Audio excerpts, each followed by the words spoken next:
Boa tarde a todos. Boa tarde. Vamos dar início ao nosso trabalho da tarde com a leitura do livro de Fonte Viva. Administração. Na essência, cada homem é servidor pelo trabalho que realiza na obra do Supremo Pai e, simultaneamente, administrador. Porquanto, cada criatura humana detém possibilidades enormes no plano em que morou. O dono do mundo não é sempre aquele que encanece os cabelos à frente dos interesses coletivos nas empresas públicas ou particulares, combatendo tricas mil a fim de cumprir a missão a que se dedica. Cada inteligência da terra dará conta dos recursos que lhe foram confiados. A fortuna e a autoridade não são valores únicos de que devemos dar conta hoje e amanhã. O corpo é um templo sagrado. A saúde física é um tesouro. A oportunidade de trabalhar é uma bênção. A possibilidade de servir ao obséquio divino. O ensejo de aprender é uma porta libertadora. O tempo é um patrimônio inestimado. O lar é uma dádiva do céu. O amigo é um benfeitor. A experiência benéfica é uma grande conquista. A ocasião de viver em harmonia com o Senhor, com os semelhantes e com a natureza é uma glória comum a todos. A hora de ajudar os menos favorecidos de recursos por entendimento é valiosa. O chão para semear, a ignorância, para ser instruída, a dor para ser consolada, são apenas o que o céu envia, sem palavras, ao mundo inteiro. Que fazes, portanto, dos talentos preciosos que repousam em teu coração, em tuas mãos e no teu caminho? Vale por tua própria tarefa, do bem diante do Eterno, porque chegará o momento em que o poder divino te pedirá, dá conta da tua administração.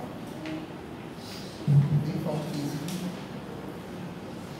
Hoje o nosso tema será personalidade e episódios espíritas, e o subtema é traços biográficos de Humberto de Campos, o nosso irmão.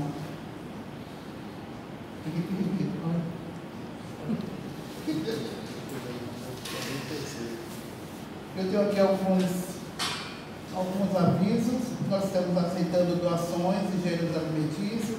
Temos ali o nosso artesanato, né, que é em prol das nossas irmãs grávidas menos favorecidas. O que nós vendemos, arrecadamos para ela, para comprar o enxoval delas. E aceitamos doações de alimentos. Vamos fazer a nossa prece para darmos início à nossa palestra. Querido Mestre Jesus, te agradecemos, Senhor, por estarmos aqui neste momento.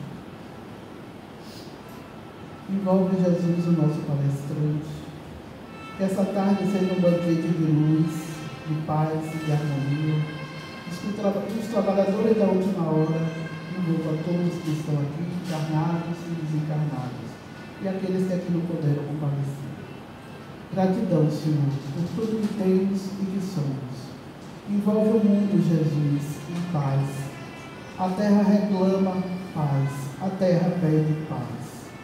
Os amigos espirituais, Jesus, governador do universo, envolva a todos, em especial os nossos irmãos que estão em guerra, pessoas inocentes que estão morrendo.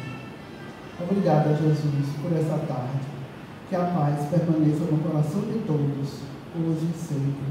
Que assim seja. E a nossa palavra ao nosso irmão Felipe Ribeiro.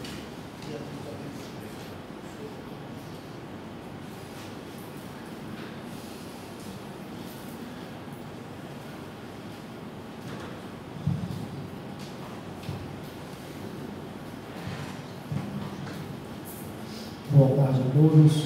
Boa tarde.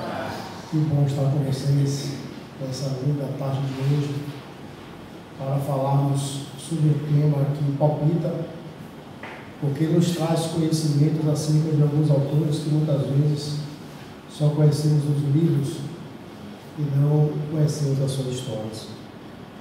Hoje falaremos sobre Humberto de Campos, o irmão X, e para iniciarmos, oração.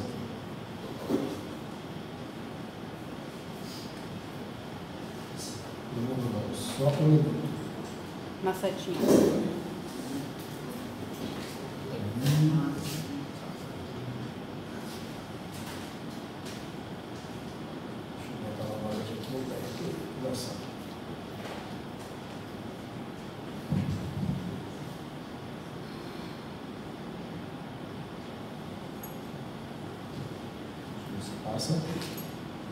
Passou. Para começar, com um pensamento que é atribuído a ele.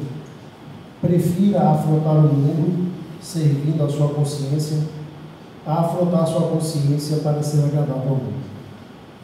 Fazendo um link com a leitura aqui feita anteriormente, sobre a questão da administração, quando nós administramos o que é que temos e que Deus nos concedeu, nós temos que servir a nossa consciência, porque em nossa consciência está inscrita a lei de Deus.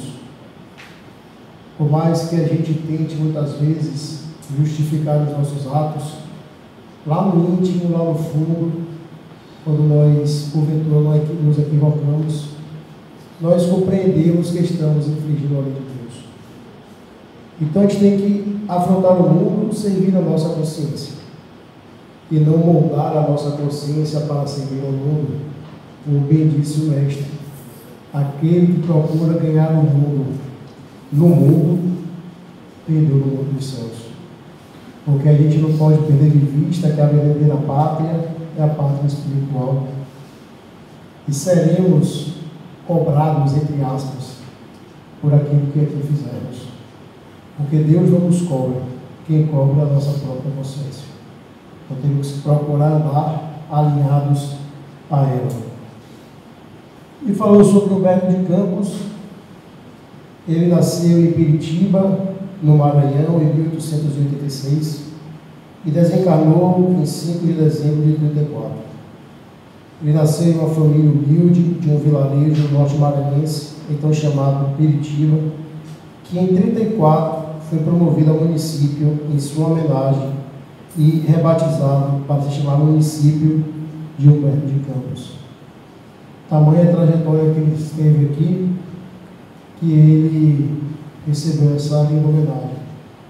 E nós já compreendemos que ele veio de um lugar humilde, como consta em sua biografia.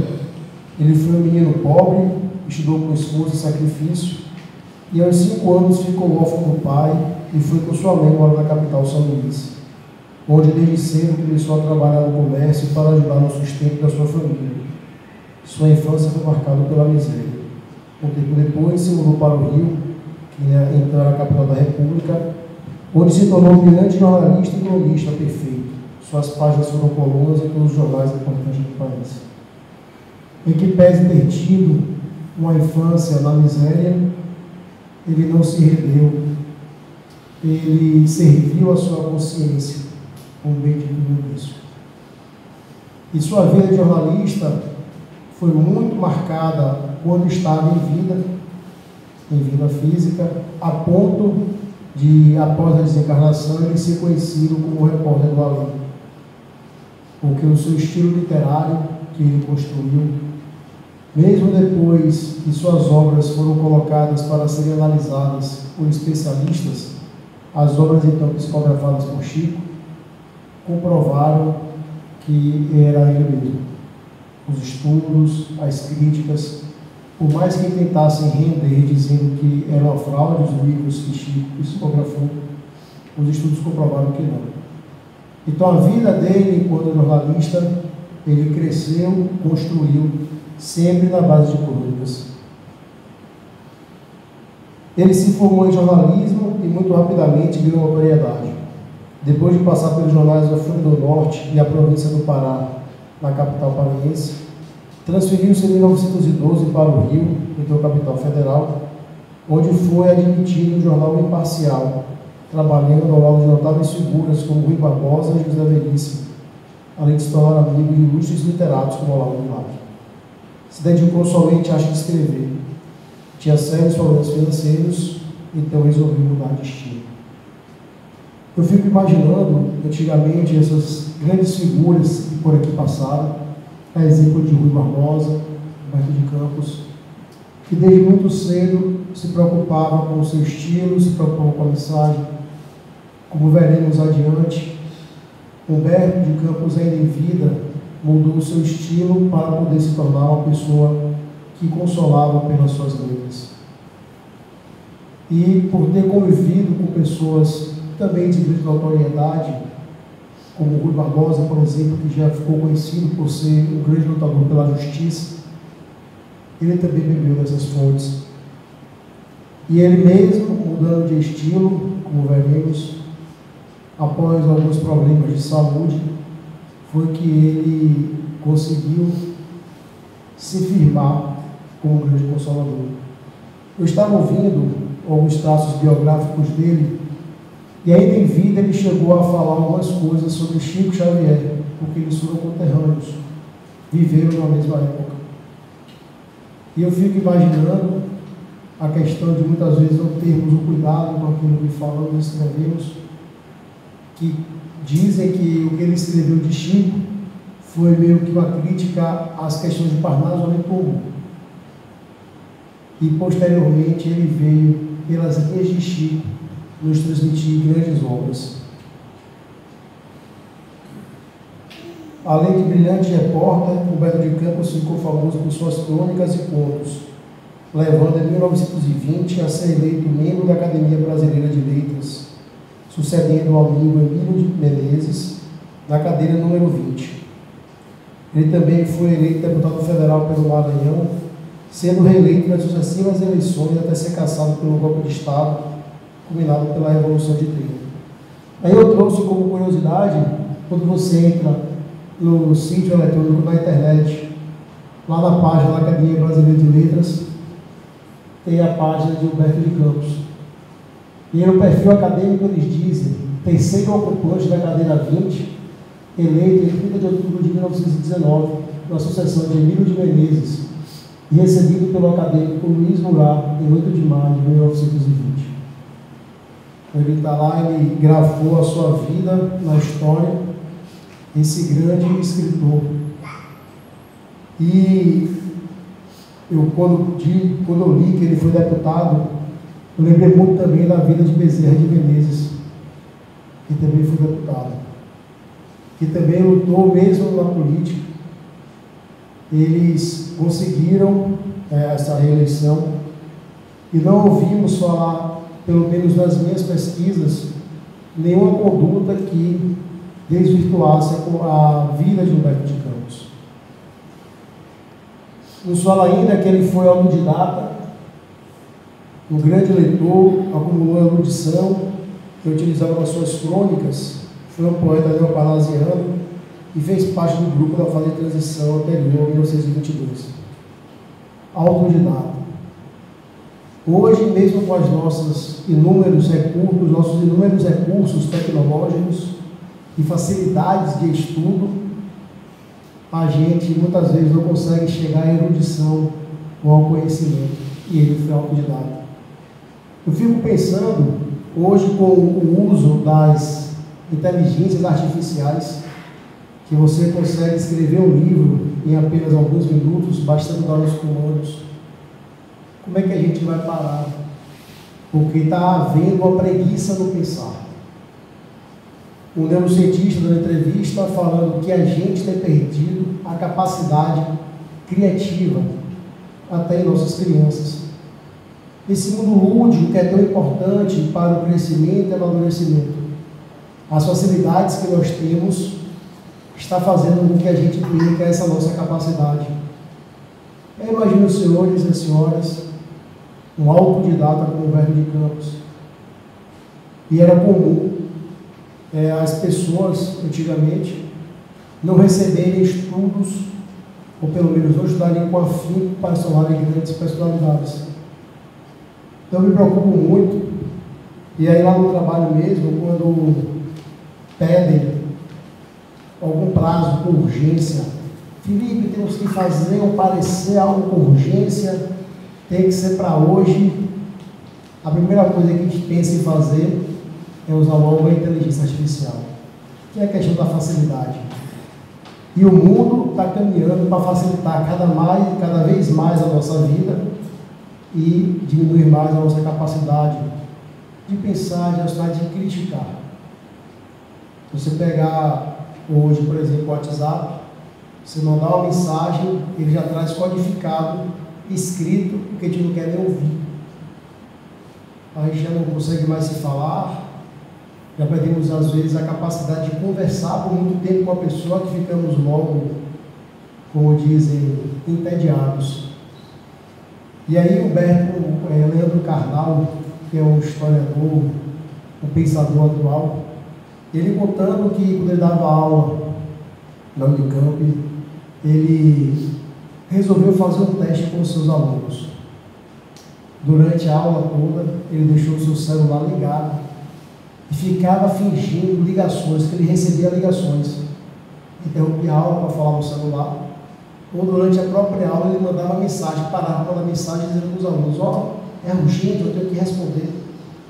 E deu a aula dele inteira, sempre interrompido para o uso do celular.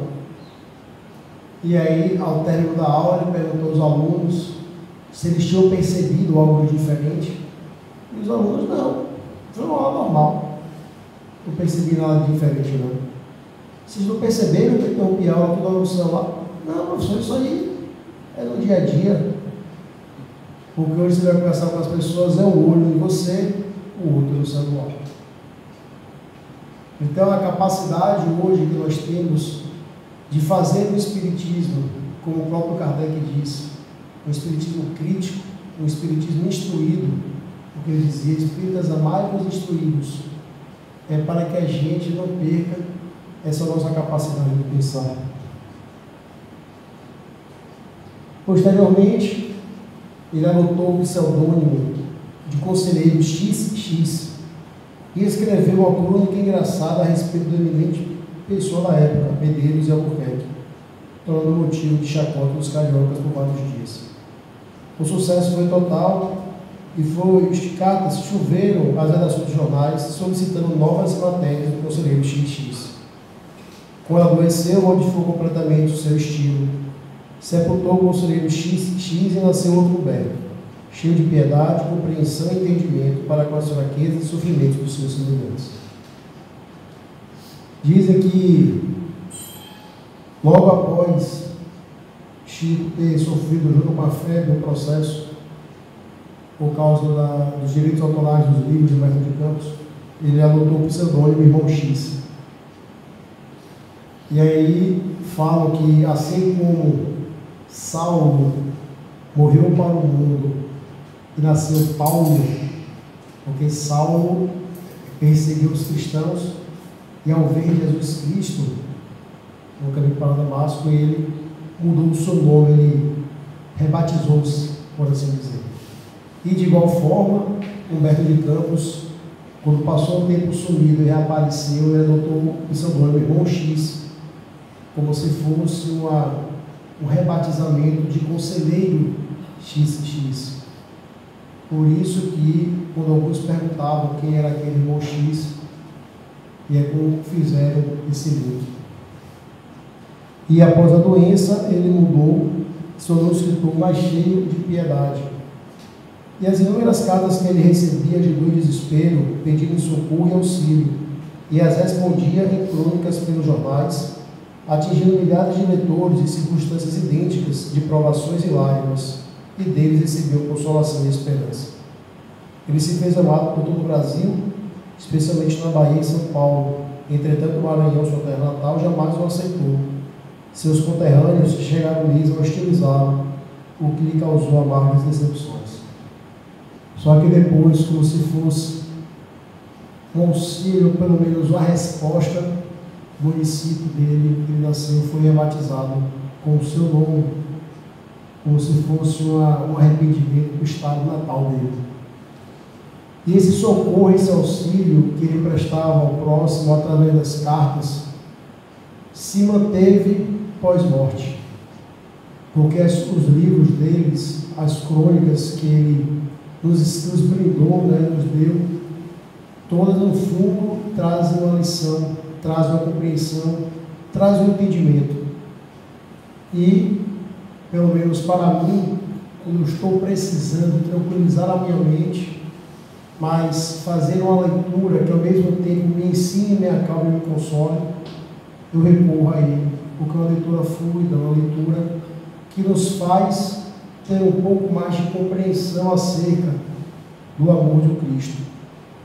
E ele também ficou conhecido nas suas obras pós-morte como um repórter de grandes personalidades que ele encontrou lá no além do mundo. Então você vê, por exemplo, Platão dando entrevista a ele, Judas Iscariotes dando entrevista a ele, Mary Monroe dando entrevista a ele, o próprio Tiradentes, Paulo. Aí as pessoas às vezes se perguntam, mas será que era marcado? Não. Ele estava passando pelos locais quando se deparava com aquelas personalidades que ele entrevistava, porque ele dizia que não conseguia tirar de sua veia o espírito de repórter.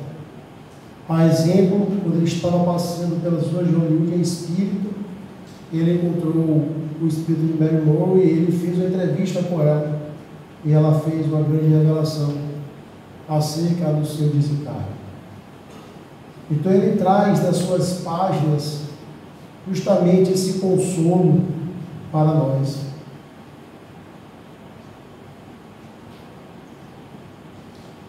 Apenas 3, parcialmente cego e submetendo-se a várias cirurgias, morando em pensão, sem o calor da família, sua vida era um quadro de dor e sofrimento. Não desesperava, porém, e continuava escrevendo para consolo de muitos corações. O seu falecimento ocorreu em 1974, com tão somente 48 anos de idade, no auge de seu reconhecimento, depois de sofrer anos do agravamento de seu estado de saúde, com uma perda gradual da visão e problemas no aparelho digestivo. Na nossa atualidade, nós vemos o crescimento, infelizmente, o crescimento de grandes chagas do estado mental, a depressão assolando, o suicídio aumentando, e cada vez mais com pessoas mais jovens. Eu trabalhei durante um tempo no voluntário, em uma instituição que a gente recebia ligações para poder a pessoa que estava com pensamentos e ideações suicidas ligava para a gente. E você atendia e conversava com aquela pessoa, sendo a premissa primeira o não julgar. Porque a gente não sabia quem estava do outro lado, as circunstâncias que a pessoa estava, que a fez ligar para o telefone. E eu atendia, foi na época da pandemia, você tinha pessoas mais velhas, 70, 60 anos, que às vezes ela falava a idade, a gente não perguntavam sequer o nome, porque para a gente não importava a pessoa que estava ligando, o que importava era o que ela estava passando, o que nós podíamos fazer para ajudá-la. A gente não perguntava sequer o nome, deixava a pessoa muito à vontade para poder falar o que o seu coração quisesse dizer. Então, muitas vezes, as pessoas mais velhas ligavam porque se sentiam sós e queriam conversar. Só que era comum também pessoas muito novas ligarem, dizendo que queriam se matar porque a vida perdeu o sentido. Você tinha adolescentes de 14 anos, 13 anos, às vezes crianças. E a gente tentava, a nossa ligação, mesmo com não julgar, dissuadi-la daquela ideia, mas sem nunca impor. E aí eu vejo a vida de Humberto de Campos, que mesmo passando pelo sofrimento, mesmo passando pelo agravamento de sua saúde, agravamento da sua cegueira, ele continuava escrevendo cartas e histórias para poder consolar. Veio na minha mente aquele livro Memórias de um Suicida, de Ivone do Amaral Pereira, que o espírito que por ela escreveu justamente cometeu suicídio porque estava ficando cego. E Humberto de Campos mesmo passando por essas privações, mesmo tendo o reconhecimento nacional da beleza da sua escrita, isso não fez com que ele tivesse uma melhora em suas condições financeiras. E ainda assim, ele escrevia para consolar. E hoje, muitas vezes, o que nos foca, o que nos move, é justamente questões materiais. Eu tenho um filho de 3 anos, e é muito comum quando você para conversar com outras pessoas, que normalmente também têm filhos, elas querem falar acerca da educação. Porque a premissa hoje, infelizmente básica, é você educar para a pessoa ter ou sucesso ou dinheiro. E as pessoas falam, não, você tem que fazer isso, fazer aquilo, porque seu filho tem que ser independente mais cedo, financeiramente, tem que ter o reconhecimento, tem que ter a fama. E aí você vê pessoas em uma busca incessante para ter fama, para ter o reconhecimento material. É uma pergunta que eu sempre faço.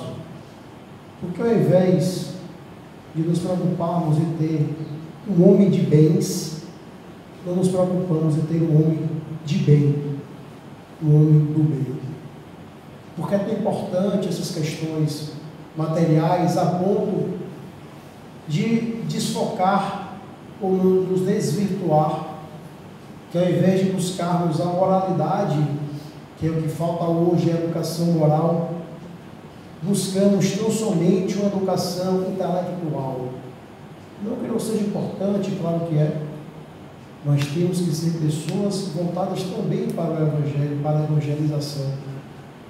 Não necessariamente uma evangelização culta, mas sim uma evangelização moral.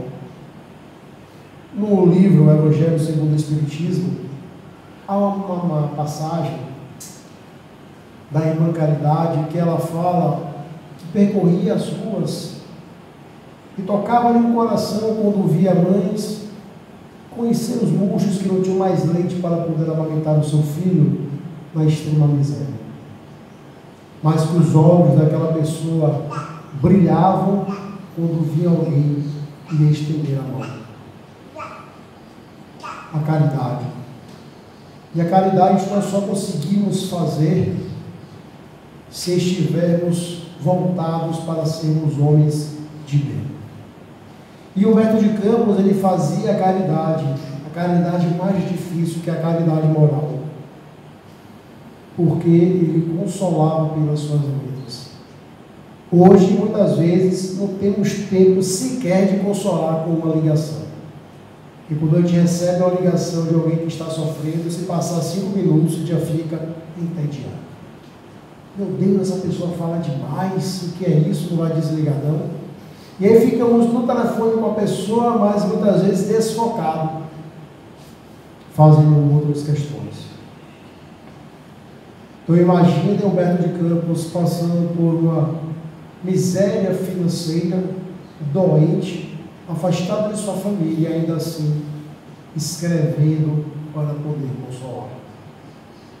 Não à toa, como conta em sua biografia, a bateria está acabando. Como conta em sua biografia, apenas 3 meses após a sua desencarnação, ele se manifesta ao médium Chico Xavier, oferecendo-se para uma parceria de trabalho que mais tarde resultaria em grandes obras espíritas. A primeira crônica já viria 2 meses depois, A Palavra dos Mortos, que iria servir de prefácio para o livro Palavras do Infinito, publicado em 1936. No ano seguinte, o espírito Humberto de Campos ditaria Crônicas de Além Túmulo, que foi seu primeiro livro. A escrita por intermédio do jovem médium Chico Xavier sacudiu o país inteiro com suas crônicas de Além Túmulo. O fato abalou a opinião pública. Os jornais do Rio de Janeiro e outros estados estamparam suas mensagens, despertando a atenção de todo mundo. Como eu estava conversando aqui antes do início da palestra, muitas vezes a gente passa, após a sua desencarnação, como chama, um período de perturbação. Então, é comum nós vermos livros espíritas psicografados e o espírito dizer que demorou um tempo para poder vir e ditar as suas palavras. Até mesmo o Chico, que foi conhecido como médium da consolação, que escreveu cartas para poder consolar, quando escrevia palavras de espíritos recém-desencarnados, era o espírito que ele estava muito amparado para poder transmitir algumas palavras. E eram cartas rápidas. Mas o Humberto de Campos, 3 meses após desencarnar, ele já psicografou, mostrando que a sua vida foi de fato voltada, pelo menos uma parte dela, para o consolo e ajuda daqueles que necessitam.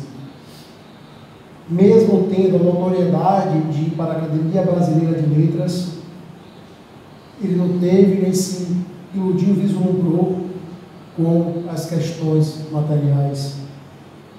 E os livros dele, como Crônicas de Além-Túmulo, que foi o primeiro livro dele, até hoje, quando nós lemos, nós percebemos como ele era um espírito avançado. Por causa dessa fama que ele teve, o reconhecimento dos jornais, os jornaleiros gritavam extra, extra, mensagem de Humberto de Campos, depois de morto. E o povo lia com sofreguidão. Vários críticos literários famosos examinaram atenciosamente a produção de Humberto, agora no além, e atestaram a autenticidade do estilo. Só podia ser Humberto de Campos, afirmavam eles. O mesmo estilo, o mesmo estilo. Começou então a nova fase para o espiritismo no Brasil. Chico Xavier e a Federação Espírita Brasileira ganharam notoriedade e vários livros foram publicados. Há alguns fatos que acontecem na história que dão notoriedade ao espiritismo. Se nós pegarmos os atos de Barcelona, que foi na época de Kardec, que a Igreja Espanhola queimou várias obras espíritas em praça pública, mesmo depois de ter passado já por aquele período. Foi um acontecimento triste, uma grande repressão, infelizmente, que aconteceu. Mas esse fato deu notoriedade e mais reconhecimento ao espiritismo.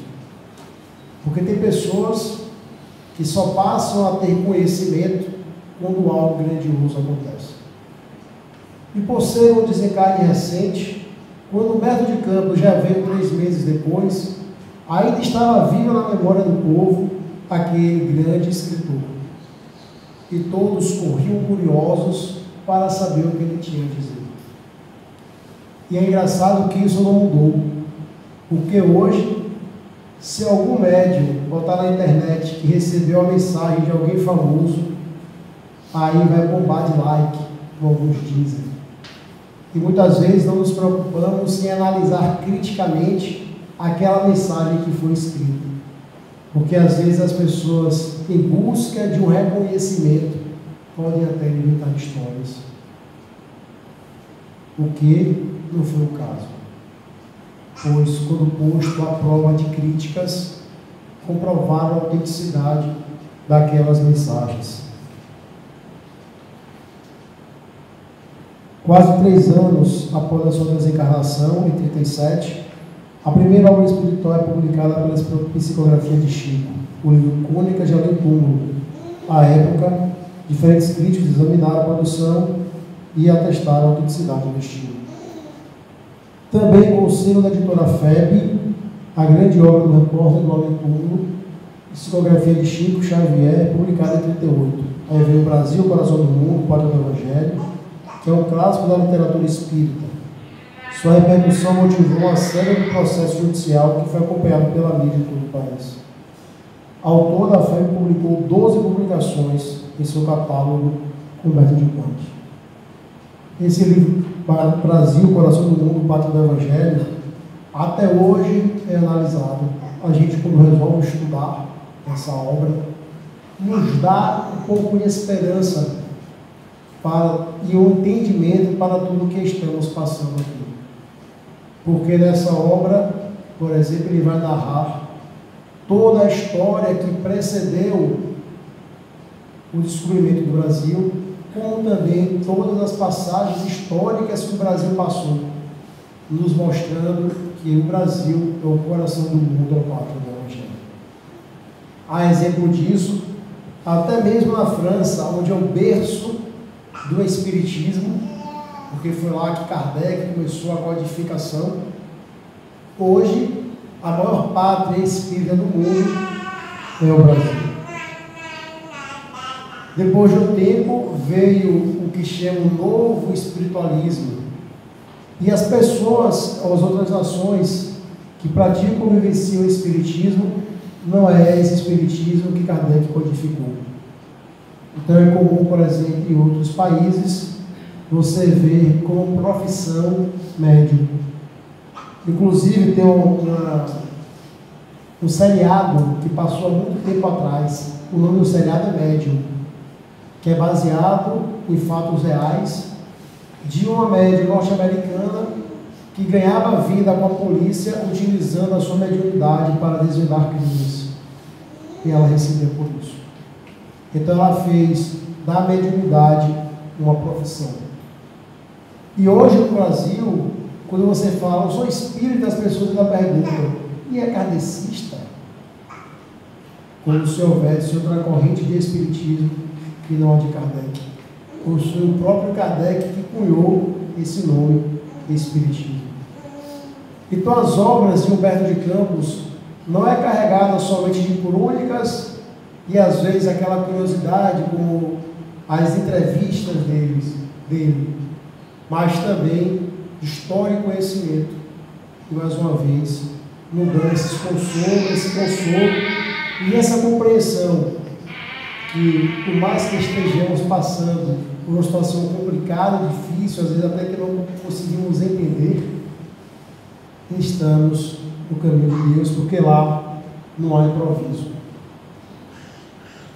E aí veio a questão do processo que os familiares de Humberto moveram ação judicial contra a fé, exigindo os direitos autorais do morto. A federação ganhou a causa. No ano de 44, a viúva de Humberto de Campos, Catarina Mergulino de Campos, ingressou em juízo, movendo um processo que se torna célebre contra a FEB e Chico Xavier, no sentido de obter uma declaração por sentença de que essa obra mediúnica era o nome do espírito de Humberto de Campos, e que, em caso afirmativo, se aplicassem as sanções previstas em lei com o repasse dos direitos autorais à esposa e os 3 filhos herdeiros do falecido escritor. Agora imagine a situação. Os críticos reconheceram que aquelas mensagens eram de Humberto de Campos. Os familiares, então, movidos por isso, processaram a FEB, dizendo: bom, se as mensagens são de Humberto de Campos e vocês estão utilizando o nome dele para ter notoriedade e reconhecimento, pode então que me fosse repassado todos os direitos autorais dos livros vendidos. E aí o juiz fica numa encruzilhada, porque se ele reconhece que há direitos autorais, ele vai dizer que os direitos autorais persistem além da morte, então, que é devido. Se ele não reconhece os direitos autorais, mas diz que as mensagens são de Humberto, ele também vai dar reconhecimento de obras espíritas, autenticidade, porém, vai deixar de aplicar um direito que existe. Esse fato está hoje, tem uma obra, que foi do advogado da época que defendeu Chico, Psicografia perante os tribunais, que conta toda essa história que a Federação e Chico Xavier passaram. Eu invoco o juiz, se eu fosse da época, viveria grande encruzilhada. Mas esse fato fez com que houvesse uma maior repercussão das obras de Chico, da Federação e do próprio Humberto de Campos. Chico, dando entrevista, em alguns momentos, ele dizia que ele não ficava triste por esse fato em si, porque é o direito de cada um. O que mais lhe magoava eram as pessoas esquecerem os preceitos espíritas para o estarem acusando. ou para ir com ele somente a título de curiosidade, como se ele fosse falar algo para matar aquela curiosidade.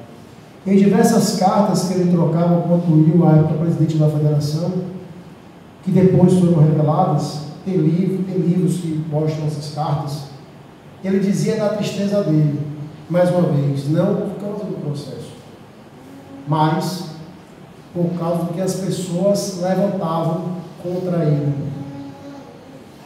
Ao tempo antes, o tempo anterior, Chico já havia sido chacota de dois repórteres que chegaram na cidade mineira que ele morava para poder tentar desmistificá-lo, dizendo que ele era uma fraude. E aí se fingiram de repórteres norte-americanos para falar com Chico, botou ele em algumas posições, tiraram fotos e construíram uma reportagem dizendo que Chico não era o que aparentava ser. E é engraçado que um deles, ainda em vida, disse do arrependimento. E ele conta que na hora de ir embora, Chico, sem saber que aquilo era farsa, deu para cada um deles um livro.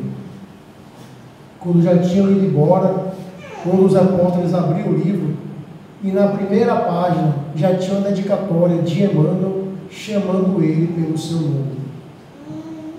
Quando ele ligou para o outro repórter, ele falou: rapaz, olha o livro aí que você tem, que Chico lhe deu. Leia na primeira página. E na primeira página vinha a dedicatória de Emmanuel chamando-os pelo nome, mostrando que havia o conhecimento do mundo espiritual daquilo que estavam fazendo.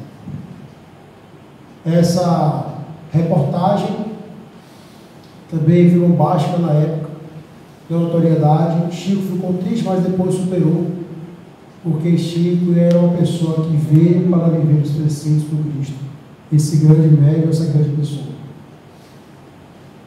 E a mãe de Humberto de Campos, em meio ao processo, ela rompeu o silêncio para ofertar ao médium Pedro Leopoldo Chico Xavier a fotografia do seu próprio filho com uma dedicatória. E ela dizia assim: ao prezado senhor Francisco Xavier, dedicado intérprete espiritual do meu saudoso Humberto, ofereço com muito afeto essa fotografia como uma prova de amizade e gratidão. Realmente, li emocionada as crônicas do Além-Túmulo e verifiquei que o estilo é o mesmo de meu filho. Não tenho dúvidas em afirmar isso e não conheço nenhuma explicação científica para esclarecer esse mistério, principalmente se considerarmos que Francisco Xavier é um cidadão de conhecimentos medíocres. Onde há fraude? Na hipótese de o tribunal reconhecer aquela obra como realmente de autoria de Humberto, é claro que por justiça os direitos autorais venham a pertencer à família. No caso, porém, de os juízes decidirem em contrário, acho que os intelectuais patriotas fariam ato de justiça, aceitando Francisco Cândido Xavier na Academia Brasileira de Letras. Só um homem muito inteligente, muito culto e de fino talento literário poderia ter escrito essa produção tão identificada com a de meu filho. A mãe de Humberto reconheceu publicamente que aquela obra era de Humberto de Campos. E foi como ela disse em uma entrevista: ele tem que estar na Academia Brasileira de Letras, porque era uma pessoa iletrada. Iletrada no sentido de não possuir o arcabouço intelectual do seu filho. Porque muitas vezes as pessoas duvidavam da mediunidade de Chico. Tanto que quando ele participou do programa Pinga Fogo, que era um grande programa à época, e até hoje, um dos maiores índices de assistência de Ibope que tem, ele foi colocado, como dizem, na tegringa, e foi colocado no paredão, com pessoas dos mais altos níveis intelectuais, fazendo perguntas de todo tipo, e Chico respondeu a todos sem pestanejar. Inclusive depois virou um livro, tem o livro do Pinga Fogo, e se você botar na internet, você ainda consegue achar o programa. Então ela dizia: se esse livro não é de meu filho e é só de Chico Xavier, que ele vai então para a Academia Brasileira de Letras? porque eu não consigo compreender que alguém que não possui esse arcabouço intelectual faça uma obra tão parecida com a dele. No livro Parnaso ao Litúrgo, há uma edição em que o autor se propõe a estudar, literalmente, todas as poesias que lá estão. Ele separa, ele mostra e faz o reconhecimento de que a autoria de cada poema é de fato do autor espiritual. Porque é um livro com diversos tipos de estilos literários.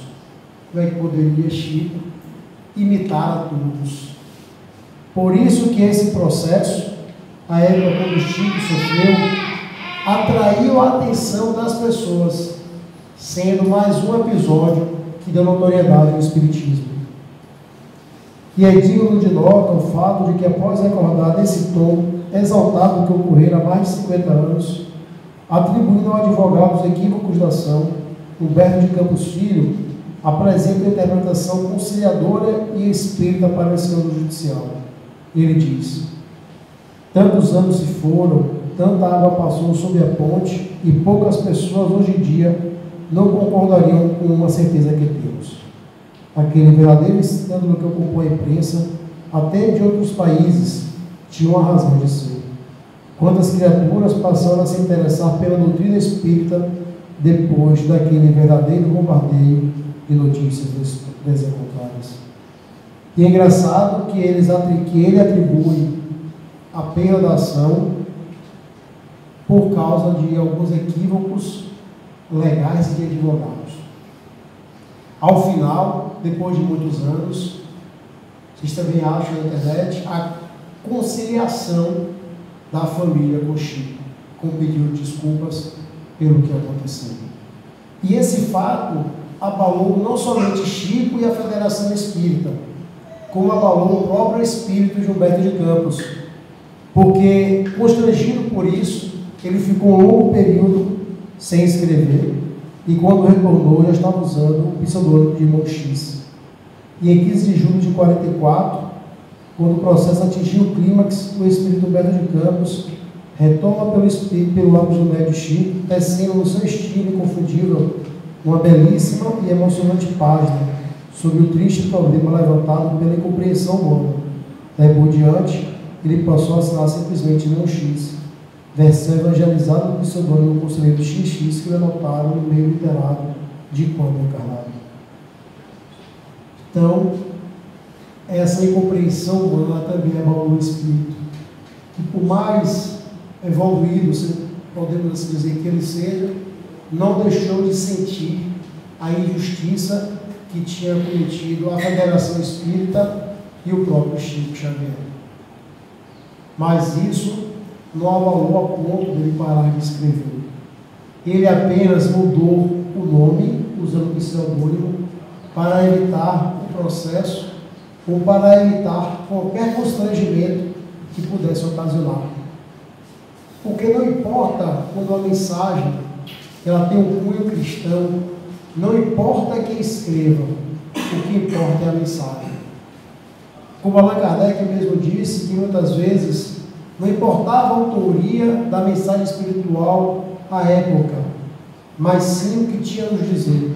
Por isso que Kardec, no livro dos Médiuns, ele disse que devemos ter muita cautela quando recebemos uma mensagem ou quando tivermos contato com a mensagem, para que nós analisemos por um viés crítico e verdadeiro, para que a gente não se deixe enganar, nem se deixe iludir, porque às vezes há mensagens que aparentemente são belas, mas que não possuem o cunho de evangelizar.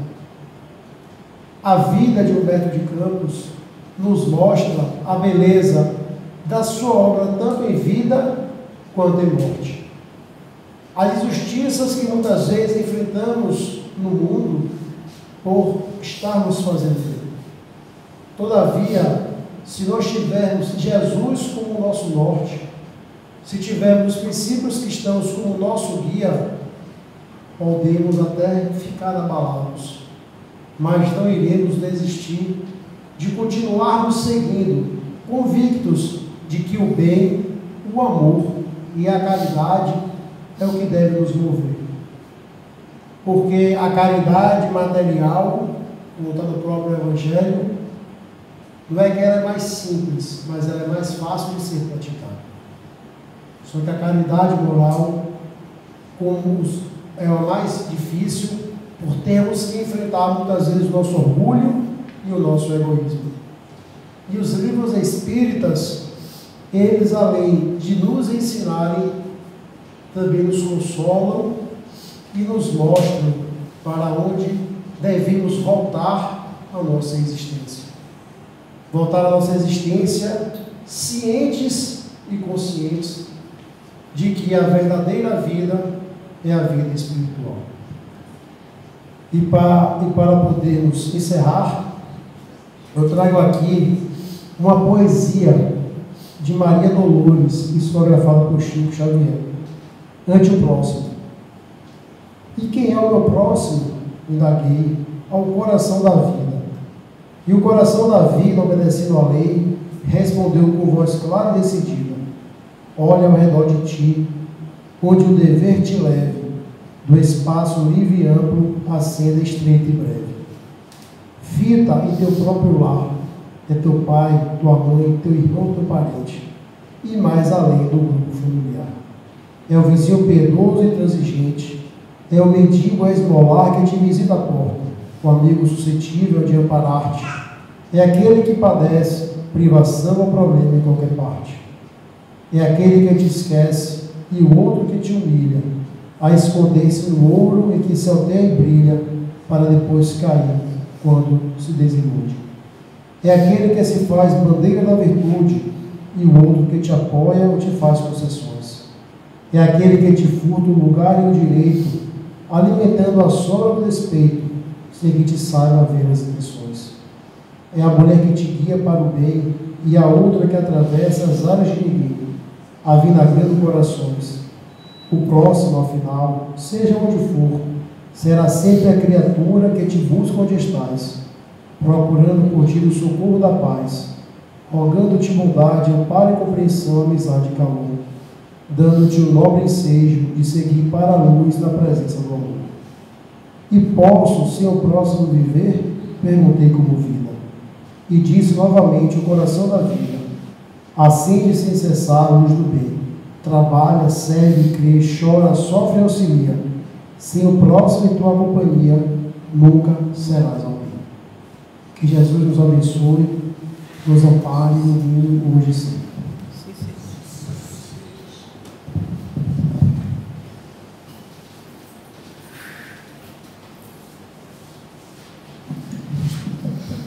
Agradecemos ao nosso irmão. Muito obrigada. Jesus te abençoe também. Muita paz, muita luz na sua caminhada. Hoje o passo é individual, né, irmão? Vamos nos preparar para o passo individual e agradecer a Jesus esse banquete de luz, de paz, de harmonia. Pedir os irmãos espirituais, os trabalhadores da última hora, envolva todos que aqui se encontram. Gratidão, Senhor.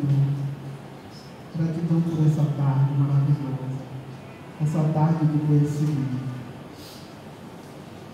O Mestre Jesus, os amigos espirituais, envolva todos. Muita paz, muita luz no coração de todos nós. Muito obrigada, Senhor. Que a paz permaneça no mundo. Que o mundo encontre a paz. E que Jesus nos dê a paz, hoje e sempre. Que assim seja.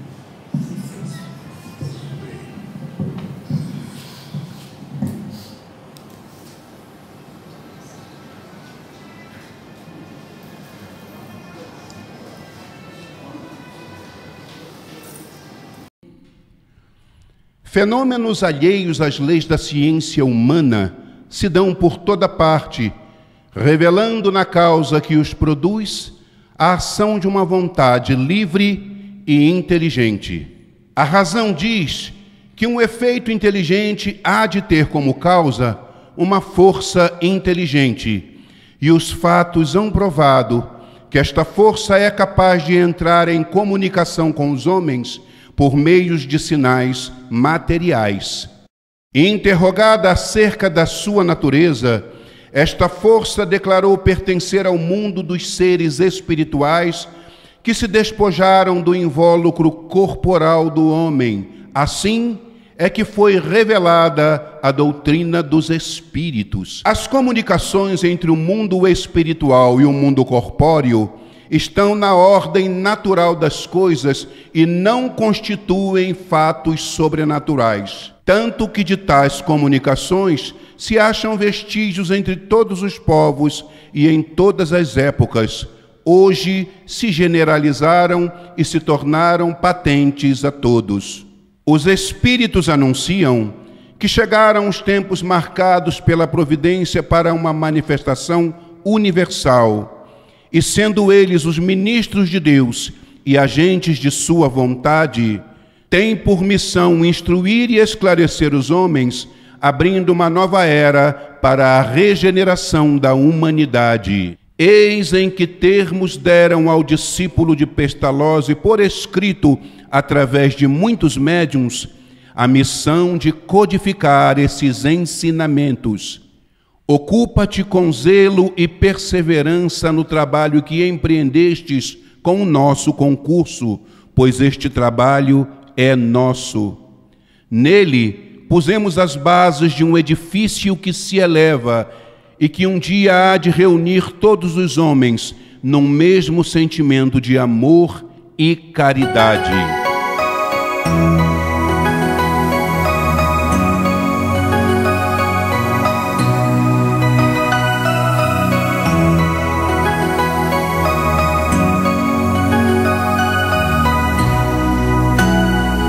De discípulo a exímio educador,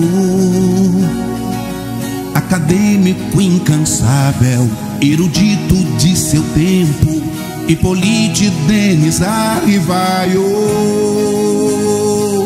professor abnegado, conhecido, respeitado, duvidou de um trivial passatempo europeu em que mesas insistiam em girar, a desafiar o crivo de um cético, atento a observar, fosse fraude, fosse truque ou diversão, ou então magnetismo, o modismo que pegou, todo efeito há de ter uma causa, sua origem, sua fonte, ou que a farsa se desmonte, mas a mesa se moveu surpreendentemente, batidas combinadas eloquentes, descobriu-se que era o efeito consciente de uma causa inteligente. Perguntou de onde viemos, pra onde vamos, que ciência é essa, o que queres, quem sois vós? E a mesa respondeu, sou a boa promessa, consolo pela fé e pela esperança, vim reluzir na terra as bem-aventuranças.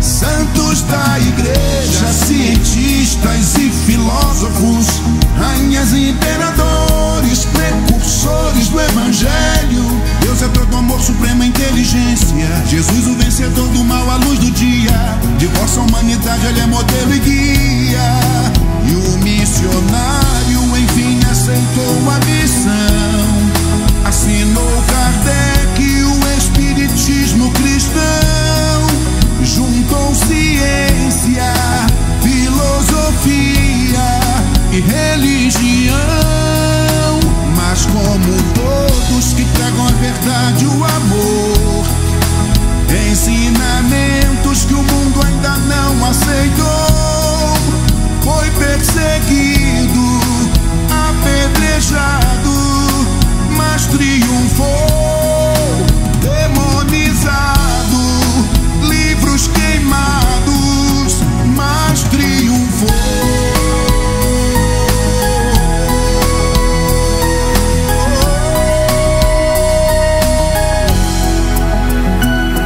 fosse fraude, fosse truque ou diversão,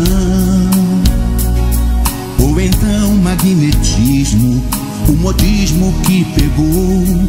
Todo efeito há de ter uma causa, sua origem, sua fonte, ou que a farsa se desmonte. Mas a mesa se moveu surpreendentemente, batidas combinadas eloquentes. Descobriu-se que era o efeito consciente de uma causa inteligente. Perguntou de onde viemos, pra onde vamos, que ciência é essa, o que queres, quem sois vós? E a mesa respondeu: sou a boa promessa, consolo pela fé e pela esperança, vim reluzir na terra as bem-aventuranças. Santos da igreja, cientistas e filósofos, rainhas e imperadores, precursores do evangelho. Deus é todo amor, suprema inteligência, Jesus o vencedor do mal, a luz do dia. De vossa humanidade ele é modelo e guia. E o missionário enfim aceitou a missão, assinou Kardec o espiritismo cristão. Juntou ciência, filosofia e religião. Mas como todos que pregam a verdade, o amor, ensinamentos que o mundo ainda não aceitou, foi perseguido, apedrejado